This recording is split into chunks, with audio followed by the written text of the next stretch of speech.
안녕하세요. 예정대로라면 올 여름에 결혼식을 올릴 20대 후반의 여자입니다. 남자친구와는 2년 만났습니다. 저는 대학교를 졸업한 뒤 바로 취업에 성공해 회사를 다니고 있고, 남자친구는 사법시험에서 떨어진 후 계약직으로 로펌에서 근무하고 있어요. 다른 커플들처럼 저희도 2년 정도 만나니까 자연스럽게 결혼 이야기가 나오더라고요. 당시 저는 모아둔 돈이 한 6천 정도 있었고, 남자친구는 2천 정도 있었어요. 그거야 당연히 제가 남자친구보다 사회생활이 길었으니까 큰 문제는 되지 않았습니다. 돈이라는 거야 앞으로 같이 벌어가면 되는 거고, 남자친구가 4천을 저보다 덜 모았다고 해서 그게 저희 결혼 생활에 어떤 큰 영향을 미치게 되는 건 아니라고 생각했어요. 양가의 도움을 받을 수 있으면 좋고, 못 받아도 작게 시작하면 된다는 마음으로 그렇게 결혼을 준비 중이었습니다. 그리고 남자친구의 전세 계약이 4월에 끝난다고 하더라고요. 그래서 그러면 어차피 결혼하면 같이 살 거니까 집 문제부터 해결하는 게 좋겠다 싶어서 집부터 알아보기 시작했습니다. 그리고 2주 전 저희 둘의 예산으로 해결할 수 있는 소형 아파트를 하나 찾았습니다. 집 주인이 다른 아파트에 입주를 해야 해서 빨리 매매를 해야 하는 상황이라 가격도 시세보다 낮게 나온 정말 황금 매물이었어요. 저는 일단 제 돈으로 계약금을 걸면서 일을 진행시켰습니다.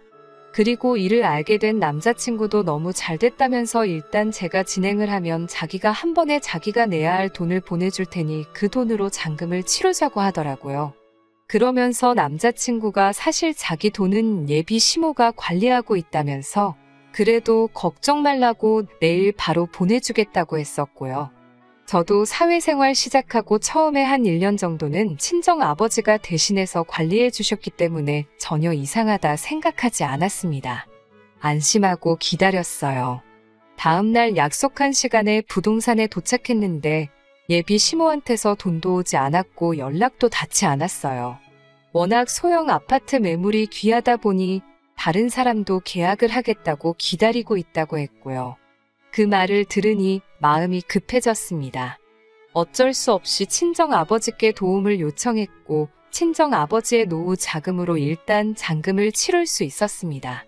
당연히 남자친구에게 이게 어떻게 된 일이냐고 따졌지만 남자친구도 잘 모르겠다면서 미안하다며 예비 시모에게 당장이라도 빨리 돈을 보내라고 하겠다고 하더군요. 하지만 한참이 지나서야 연락이 온 시모는 지금 몸이 너무 안 좋다는 등, 정신이 하나도 없다는 등, 통장이 어딨는지 모르겠다는 등의 바보 같고 속이 훤히 들여다보이는 핑계를 대며 전세 자금을 보내주지 않으셨어요. 그래서 저는 돈을 받지 못한 상황에서 살림을 합치게 되었습니다. 그때만 해도 어찌됐건 가을에 결혼식을 올리기로 했고 청첩장까지 다 돌린 상황이었으니까 같이 사는 게 꺼려지거나 하지는 않았습니다. 저도 회사 때문에 계속 서울에서 자취를 하고 있었기 때문에 하루라도 빨리 내 집에서 살고 싶었고요. 그런데 문제는 저희 둘이 살림을 합치고 얼마 되지 않아서부터 예비 시모가 자주 집을 찾아왔습니다. 말씀으로는 친정 어머니도 안 계신데 당신이 친정 어머니처럼 저를 챙겨주고 싶다는 거였죠. 하지만 저는 부담스럽기만 했어요. 친정 어머니만큼 편하신 존재도 아니었고 저도 일 끝나고 집에 오면 쉬고 싶고 주말에는 늦잠도 자고 싶은데 아무 때나 배를 누르시니 없는 척을 할 수도 없고 죽겠더라고요. 하지만 더 저를 힘들게 한 건 예비 시모의 무력이었어요. 예비 시모는 저희 집에 올 때마다 이번에는 뭐가 바뀌었니 뭘 샀니 하시면서 집안의 물건들을 꼼꼼히 살피셨어요. 저는 처음에만 해도 내가 혹시 돈을 사치스럽게 쓰는지 확인하려고 하시는 건가 생각했는데 그게 아니었더라고요. 시모가 그러는 이유는 자기 마음에 드는 물건을 가져가기 위해서 그런 거였어요. 한 세 번째 방문 때인가 인기가 많아 배달이 밀리던 대형 TV가 한 달 만에 집에 들어왔을 때였어요. 시모는 소파에 앉아 TV를 보면서 이게 그 광고하는 신상 TV냐며 아이고 너무 좋다를 연신하시더니 나는 이런 TV를 언제 가져보나 딸 있는 집들은 이런 것도 지들 엄마 척척 사준다던데 라고 하시며 계속 나도 이런 TV 하나 있으면 집에만 있어도 하나도 안 심심하겠다는 소리를 하시더라고요. 계속 듣고 있자니 민망해 죽겠는데 남자친구가 제 눈치를 쓱 보더니 그럼 엄마 며칠 가져가서 써보고 맘에 들면 살지 어쩔지 생각해보세요. 이러는 거예요. 그래서 제가 놀라서 자기야 그럼 우리는 뭘로 TV 봐 하니까 우리는 핸드폰도 있고 딴 걸로 봐도 되잖아 이러는 거예요.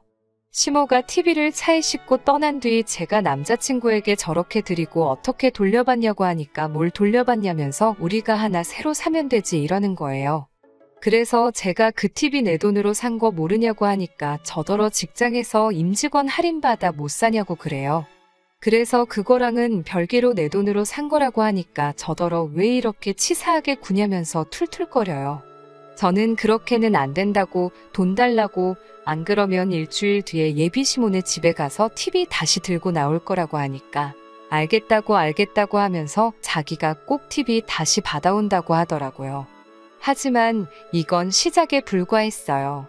며칠 뒤에는 제 명품백을 보시더니 딸 있는 집은 옷이랑 가방도 같이 쓴다더라 하면서 며칠만 빌려달라며 제 옷장에서 명품백을 가져가시는 게 아니겠어요. 제가 어이가 없었지만 돌려주신다 하니 꼭 참았습니다.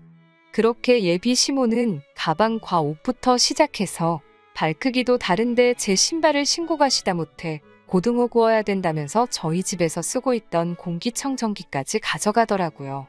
제가 한 번은 도저히 견딜 수 없어서 예비 시모에게 그러다 저희 살림 다 가져가시겠다고 한마디 쏘아붙이니 예비 시모가 그까짓 거 가지고 뭐 그리 생색을 내니라며 남자친구 앞으로 부은 1억짜리 보험을 저희한테 주려고 하셨다는 거예요. 그러더니 며칠 뒤 정말 그 보험을 주셨고요. 하지만 그것도 아는 보험 설계사 분에게 물어보니 보험 담보대출로 8천만 원이 있었어요. 아마 제가 찾아보지 않았으면 빚만 떠안질 뻔한 거죠. 저는 예비 시모에게 그 보험을 바로 돌려드리면서 이런 종이 쪼가리는 저도 필요 없다고 했습니다. 지금 생각해보니 저도 이때 이 결혼 안 해도 그만이라는 생각을 하기 시작하고 나름대로 세게 나가기 시작한 것 같아요. 하지만 무엇보다 이 도둑 같은 집구석하고 연을 끊어야겠다고 생각한 건 예비 시모가 저희 친정 어머니의 유품을 탐냈기 때문이에요. 야근을 하고 집에 왔는데 남자친구는 거실 소파에서 TV를 보고 있고 예비 시모는 안방에서 나오더라고요. 제가 어머님 거기서 뭐 하셨냐고 물으려는 찰나에 예비 시모 목에 걸린 진주 목걸이를 봤습니다. 그건 저희 친정 어머니가 살아 생전에 아끼시던 목걸이였어요. 제가 뭐 하시는 거냐며 당장 내놓으라고 하니까 예비 시모도 저한테 평소와 다른 분노를 느꼈는지 얼른 풀러놓으며 그냥 한번 해본 걸 가지고 뭐 그리 난리냐고 그래요.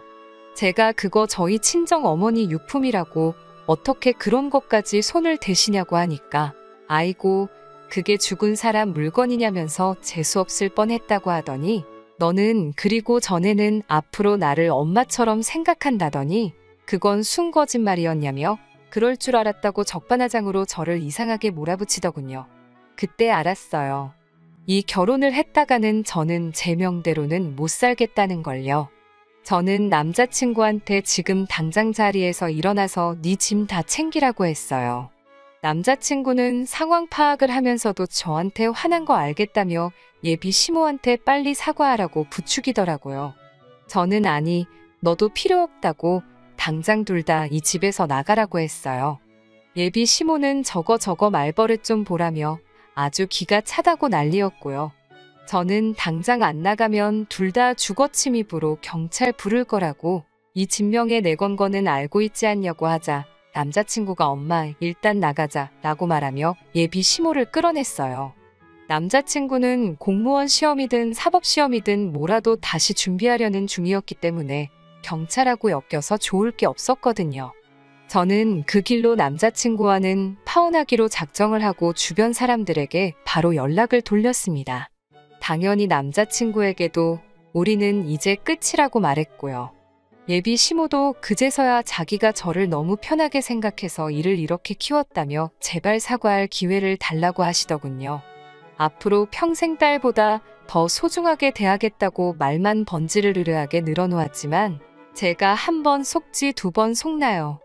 그놈의 잔금에 미련 갖고 아파트 명의를 공동 명의로 했으면 일이 얼마나 복잡했을지 상상만 해도 머리가 아프네요.